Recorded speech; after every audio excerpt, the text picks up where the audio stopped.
अस्सलाम वालेकुम। मेरा आज का मौजू है कि सदर बाइडन एक तकरीर कर रहे थे और तकरीर के दौरान एक परिंदे ने आकर उनकी कोट के ऊपर बीट कर दी, पुप कर दी। तो पुप के गिरते ही उन्होंने साथ ही देख लिया कि ये क्या चीज़ उनके ऊपर गिरी है, जो कि बड़ी हैरत वाली बात थी। इस बात का तो काफ़ी टाइम के बाद पता चल ही जाएगा, 2 4 5 साल के बाद, कि ये क्या उन्होंने बात की थी, ये क्या इशारा था, कि किसके ऊपर इन्होंने केमिकल या बायोलॉजिकल हमला करने का इशारा दिया था। लेकिन इसकी अभी तो नहीं समझ आएगी, लेकिन मैं आपको कुछ साल पीछे ले चलता हूँ। 2009 में ओबामा प्रेस कॉन्फ्रेंस कर रहे थे। प्रेस कॉन्फ्रेंस करने के दौरान एक सहाफ़ी उनसे सवाल कर रहा था और वो अपने हाथ को ऐसे ऐसे कर रहे थे कि जैसे कोई मक्खी या मच्छर उनके पास आ गया है।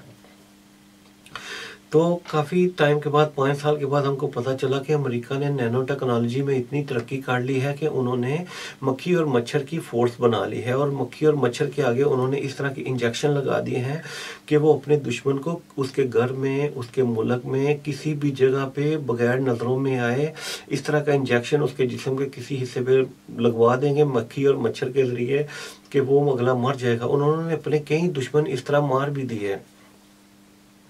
तो इस चीज़ को हम एक दूसरी खबर के साथ मिलाकर देखते हैं, जोड़ते हैं, तो आपको अंदाज़ा हो जाएगा कि जो मैं कह रहा हूँ वो किस हद तक सच है। सदर पुतिन आजकल जब वो किसी सरबराह के साथ बात करते हैं, मीटिंग करते हैं, तो उन्होंने 20-30 मीटर लंबी एक मेज़ रखी हुई है, और वो अपने किसी सरबराह जो आए उनके साथ हाथ भी नहीं मिलाते, और वो 20-30 मीटर का उनके साथ फासला रखते हैं, खासकर वो सरबराह जो यूरोपियन ममालिक से आए हों।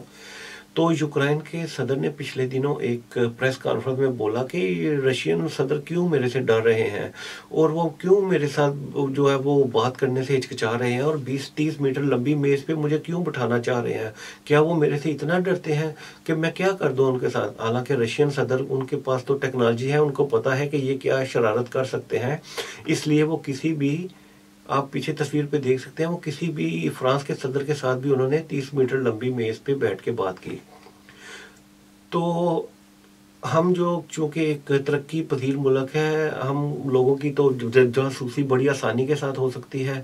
तो लेकिन हमारे मुल्क में भी कुछ ऐसे उन्होंने कायदे कानून बना दिए हैं कि अगर हमारे आर्मी और वज़ीर आज़म या सदर आपस में कोई सलाह मशवरा करेंगे तो वो बोल के नहीं करते, वो लिख के एक दूसरे के साथ लिख के सवाल करते हैं, और लिख के ही उनको जवाब दिया जाता है। अगर उन्होंने कोई ऐसी बात करनी हो कौमी सलामती की, तो वो बोल के नहीं करेंगे।